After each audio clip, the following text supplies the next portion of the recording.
పెళ్ళైనా పండగైనా వేడుక ఏదైనా పట్టు చీరల ప్రత్యేక వేదిక వారాహి సిల్క్స్. ఏంటి సార్ అసలు మీ ఫ్యామిలీ బ్యాక్గ్రౌండ్ ఏంటి? అంటే మీ ఫ్యామిలీ. నాకు ముగ్గురు పిల్లలండి. ఒక అబ్బాయి, ఇద్దరు అమ్మాయిలు. Hmm. మా అబ్బాయి డాక్టర్, డెంటిస్ట్. మా అమ్మాయిలు ఇద్దరు బ్యాంక్ ఆఫీసర్స్. Hmm. అల్లుళ్ళు వాళ్ళని సేవాళ్ళు చెట్లు ఎవరు ఇండస్ట్రీకి రాలేదు. రావటం అంటే మన నేను నాకు యవనంలో మంచి నాటకాలు వేసే రోజుల్లో మా అబ్బాయి పేరు నటరాజ్ అని పెట్టుకున్నా. యాక్టర్ అవుతాడు, డాక్టర్ అవుతాడు అంటారే అట్టాగే నా డాక్టర్ నటరాజు అయ్యాడు, యాక్టర్ నటరాజు అలా. వాళ్ళకి ఇంట్రెస్ట్ లేదు. అది ఈ కళారంగం యాక్టింగే కాదండి. ఏదైనా నా పాయింట్ ఏంటంటే అది తోస్తే రాదు, అది రావాలి, లక్ ఉండాలి. ఇప్పుడు మనం అంటాం చాలా మంది, కొంతమంది పెద్ద పెద్ద యాక్టర్స్, డైరెక్టర్స్ వాళ్ళ పిల్లల్ని చేసుకోలేకపోయారు. పేర్లు ఏంది మనకు తెలియదు, ఉదాహరణ తెలుసు చాలా మంది ఉన్నారు.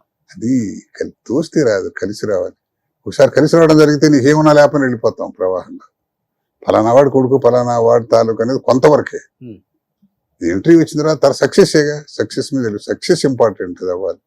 కానీ నా స్థాయి వాటికంటే సక్సెస్ కి నేను ప్రూవ్ చేసుకునేంత పాత్ర తాగల. ఉన్నాయి, అంకురం సినిమా చేసాం, సోతదాలు చేసాం, కానీ అది చాలదు.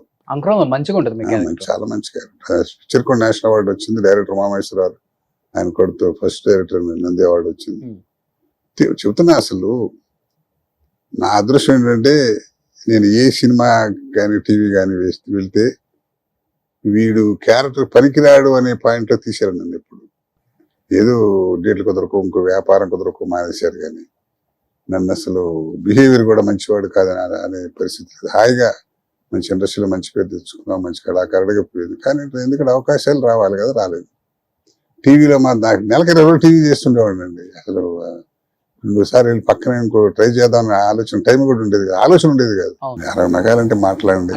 అవకాశాలు రాక సినిమాలలో టీవీ వైపు తిరగాల్సి వచ్చిందా?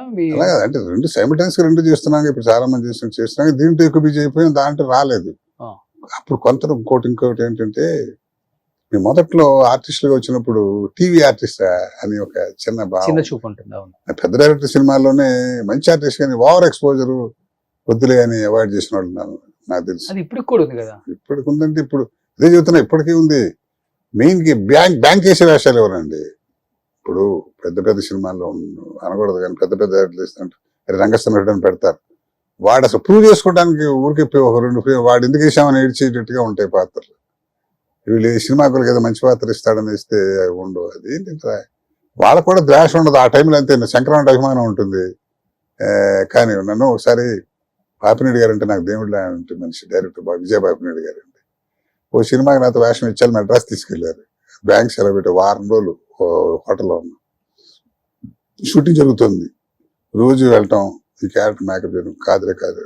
వారం రోజులు అసలు నాకు వేషం లేదు. ఏదో రోజుకు వేషం ట్రై చేస్తున్నారు, కుదరటంలా.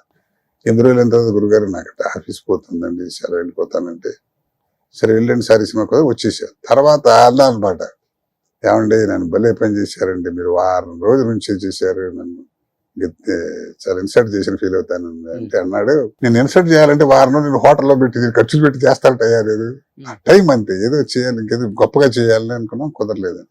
అలాగా రకరకాలు. ఆయన నిజంగా మన అంత వ్యర్థం చేయాలని అక్కడ తీసుకెళ్ళి వారం రోజులు పెట్టాలా? వాళ్ళు ఏదో వాళ్ళ లెక్కలు 14 ఉంటాయి, ఆబ్లిగేషన్స్ ఉంటాయి, రకరకాలు. వెళ్ళి అడిగేవాళ్ళు డైరెక్టర్ ని తప్పు లేకుండా మీ వంతుగా? నేను ఎప్పుడు వెళ్ళలేదు, ఎప్పుడు కూడా ఎప్పుడు అదో చెప్తున్నాక నేను వెళ్ళి కలవ